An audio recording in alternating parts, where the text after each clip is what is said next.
This is Tomonews for Monday, February 13th. Albuquerque thief takes huge stash of jewelry, leaves behind his DNA, and is caught. When it comes to stupid thieves, this guy, Ramon Herrera of Albuquerque, takes the biscuit. Herrera broke into a home in Toanan, Albuquerque last month while the owners were on vacation. And kudos to Herrera, he did manage to find out where the homeowners stashed their jewelry and took bling worth around $250,000. But that was as good as it got for poor Ramon, as he then decided to take the Browns to the Super Bowl before forgetting to flush. And as we all know, robbery can be thirsty work. So he grabbed a Coke from the fridge and drank it. But at least he left an apology note. And as if leaving multiple samples of his DNA behind wasn't bad enough, Herrera also left a flashlight with his fingerprints on, several footprints in a nearby field, and one of his sweaters. Surprisingly, it didn't take the cops long to gather enough evidence to bust Herrera, and thankfully they didn't even need to visit the bathroom. DNA collected from the Coke can led police to the 33-year-old suspect, who they found had been selling jewelry to local pawn shops. Herrera was charged with burglary and larceny, and is now taking his dumps at the county jail. Why the Samsung Galaxy Note 7's battery explodes.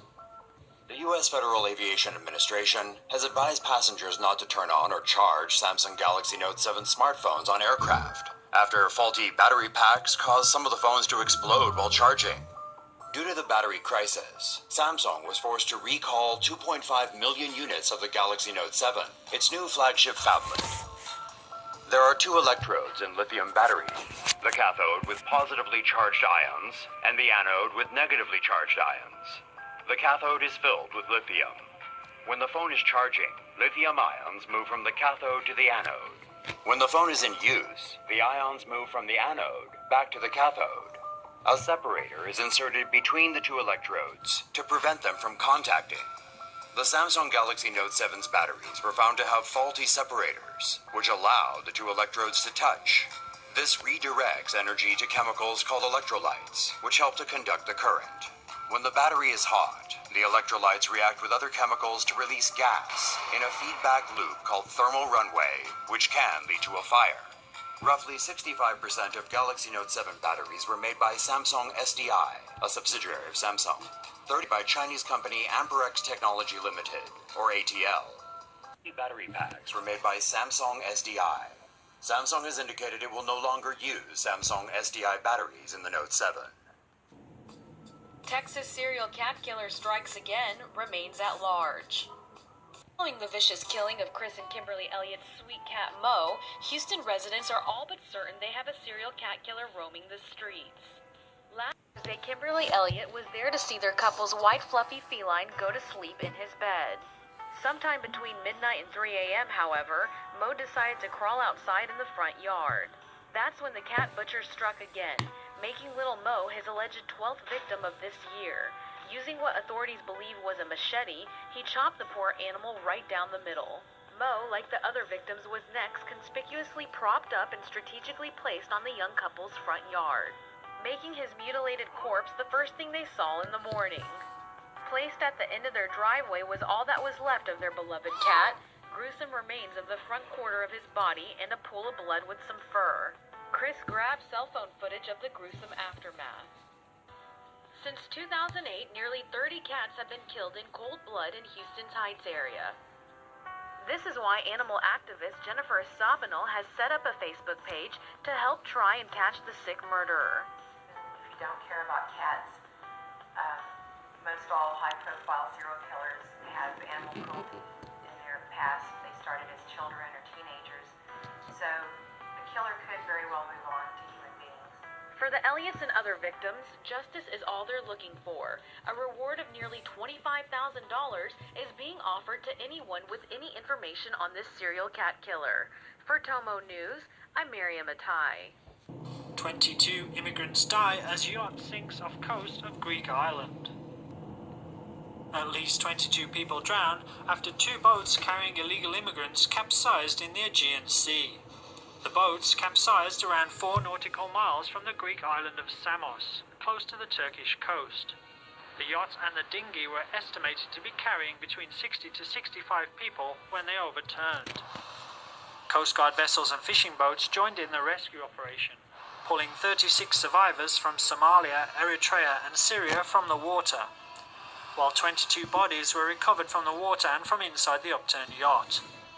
Greece has seen a large increase in immigrants arriving from Turkey by sea in the past year, after tightening controls on the land border between the two countries. Authorities do not yet know the nationality of the dead migrants. The Greek Coast Guard said it was unclear what had caused the boat to capsize. New chick breaks into ex's house, gets stuck in chimney. Christmas may be over, but clearly some people haven't put down the eggnog. The Riverside County Fire Department was working overtime early Saturday after they were called in to help fix one of the most epic cases of baby mama drama the department has seen to date. A 35-year-old woman whose name has not been released showed up at this Woodcrest home, where her ex lived with the couple's children. When no one answered the door, the woman got naked and tried to shimmy down the chimney, with hopes of gaining entry into the home. She quickly got stuck in the tight 12 by 12-inch space. The woman began to scream for help, and that's when her ex, Tony Hernandez, climbed up on the roof to try to rescue the woman himself. But he nearly broke his neck in the process, so he called 911 to come assist. Firefighters tweeted these photos of their rescue efforts.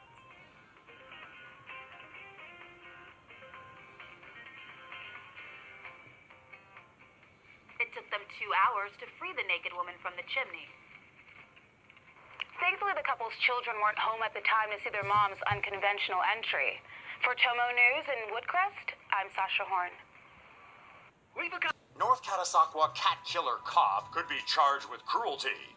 Last month we told you about Sugar, a cat in Pennsylvania gunned down by a cop for no apparent reason whatsoever. Tom and Crystal Newart raised Sugar as a kitten 6 years ago. They bottle-fed and bonded with the little fellow in that special way only cat lovers understand. Be quiet, dog people! Well, cat lives matter, and the Northampton County District Attorney is now investigating whether Officer Leighton Purcell should be charged with animal cruelty. Sugar ran off one day in early December 2015, but a neighbor 5 houses down found him in his backyard. Neighbor Mike Leinert unsuccessfully tried to catch Sugar, but then called the cops for, assistance. Responding North Catasauqua Police Officer Leighton Purcell, who may or may not be a dog supremacist, immediately told Mike, if it's wounded, I'm gonna have to put it down. Reports say Purcell went over to where Sugar was hiding under a barbecue grill, and the cat hissed at him. You hissing at me? You hissing at me? Newart's lawyer says Officer Purcell made no attempt to capture Sugar, did not call animal control, and freaking discharged his weapon in a residential neighborhood at a cat. Adding insult to injury, Purcell then reportedly tossed Sugar's corpse into a trash can. The cop says he made a judgment call and put the injured cat to sleep, with a bullet. A vet who examined Sugar's body told owner Tom Newart the cat did indeed have an injury, a fatal gunshot wound. Thousands have now signed a petition demanding Purcell be fired, not with a bullet, of course. What do you think about this catastrophic story? A police officer executing a lost pet? You gotta be kidding me! Justice for Sugar! Hashtag cat lives matter! Family's giant cat turns violent, forcing them to call 911. You're looking at the face of pure evil. This giant beast of a cat is a 22-pound Himalayan named Lux, and Lux has a history of violence.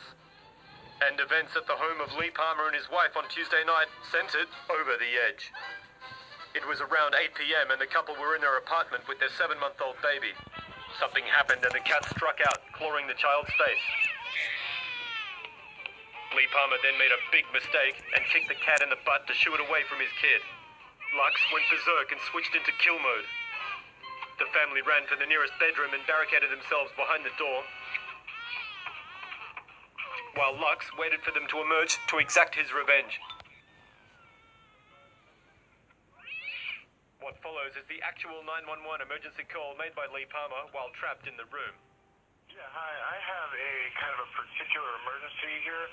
My cat attacked a 7-month-old child, and I kicked the cat in the rear, and it has went off over the edge, and we aren't safe around the cat. It's a very large Himalayan, and we're trapped in our bedroom. He won't let us out of our door. But the cat, we don't know what to do about the cat. He's trying to attack us. He's very, very, very, very hostile. I tried to get a hold of animal control. Hang on just a second. You guys are inside your bedroom right now. Yeah, and when I leave out the bedroom to let the police in, I'm gonna have to fight this cat. Hang on just a second. And when you say the cat is large, how large? 22 pounds, maybe.